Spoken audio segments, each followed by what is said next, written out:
Attention, transversal, à côté. Il va placer ce ballon dans la surface. Attention, bien arrêt du gardien. Une claquette sur le ballon. Touche pour l'AS Diamono.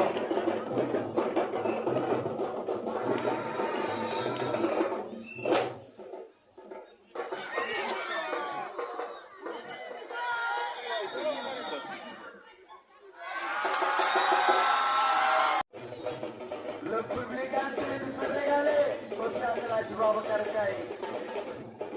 Attention aux élèves, aux enseignants et aux parents. Attention, ballon dévié pour les corner pour l'ASC. Attention, ballon récupéré. Un centre dans la défense. Attention, voilà où le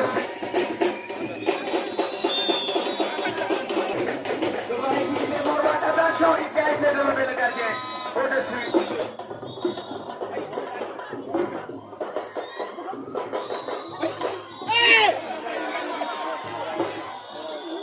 Voilà, le Cameroun est passé à côté de l'égalisation. Attention, le plan extrêmement dangereux, peut-être le dernier de cette première mi-temps. Attention, dans la FIFA, ballon dynamique, pas de faute dynamique.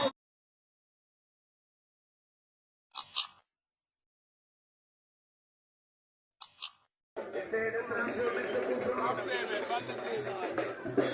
L'ASC a fini de placer son but. On attend le bout de sifflet de l'arbitre. C'est chose faite. Ça peut tirer. On le suit.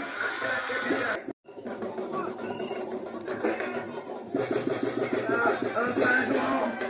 Attention. Ballon balancé dans la défense. Voilà. Gilles Sadico. Corner. Dans la défense. Attention.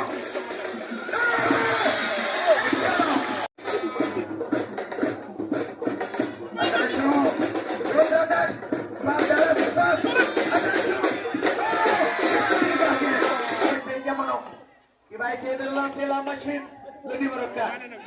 Le capitaine, Mouawad qui va essayer d'avancer.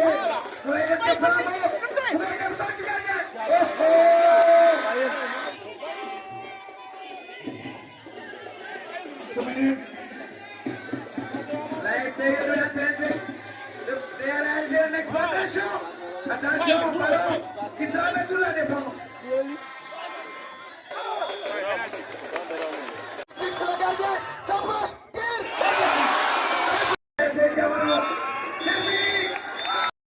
Votre appréciation par rapport à ce match? Bon, l'appréciation, on a tellement préparé le match. C'était un match qu'on voulait gagner beaucoup, même si mathématiquement on était qualifié, mais c'était un match de classement. On ne voulait pas tomber, avoir du en quart de finale. Mais malheureusement, les dieux de stade n'étaient pas avec nous aujourd'hui. On a eu des occasions à gogo, on a raté. On a raté tous nos deux dernières sorties. Bon, je ne dis pas que les gosses n'ont pas bien joué, ils ont bien joué. C'est juste qu'on a rencontré plus fort que nous, plus près que nous sur tous les domaines. Maintenant, c'est à nous d'en tirer des leçons et d'essayer de se préparer. Puisqu'on a vu toutes les équipes, même si c'est de nous, Diamono c'est de nous aussi, on va essayer d'aller se préparer et d'entamer nos quarts de finale. Ok. Assalamu alaikum. Je suis c'est Mohamed Ndaw, coach de l'ASC Yoon. Waaw bon match bi comme yeneen match yi lu ma waxoon gars yi rek nee na yoon bi si jamono la jógee kon tey match bi tey engagement ak détermination moo koy gën heureusement samay joueurs trahiruñ ñëw nañ indi engagement ak détermination ñëw nañ wane football bu rafet gagné jamono ci fair play mais juste rek benn message laay jàllale di wax Kaffrine waaye Kaffrine nit ñoo ko bokk ku gis match bi tey jàppoo ne lu nekk mun na fee am mais heureusement tey ñu bëri ak may message lu xat-xat jotagum naa 7 messages yu nga xamante ni ñëpp ak may féliciter si fair play c'est ça quoi. waaw bon lépp rek ci engagement bu ñu doon wax parce que match bi passé la majeure partie dañ nañu seen gardien bi bokk nañ ci lu nelaw si match bi mais football moo demee noonu c'est la loi du jeu te tamit mu ñëw wane le contraire kon football moo demee noonu juste mooy dañ koy féliciter ci match bu mu def te su ma doon nommé l'homme du match individuellement moom laa koy nommé mais heureusement public bi jugé neen c'est ça quoi. jërëjëf.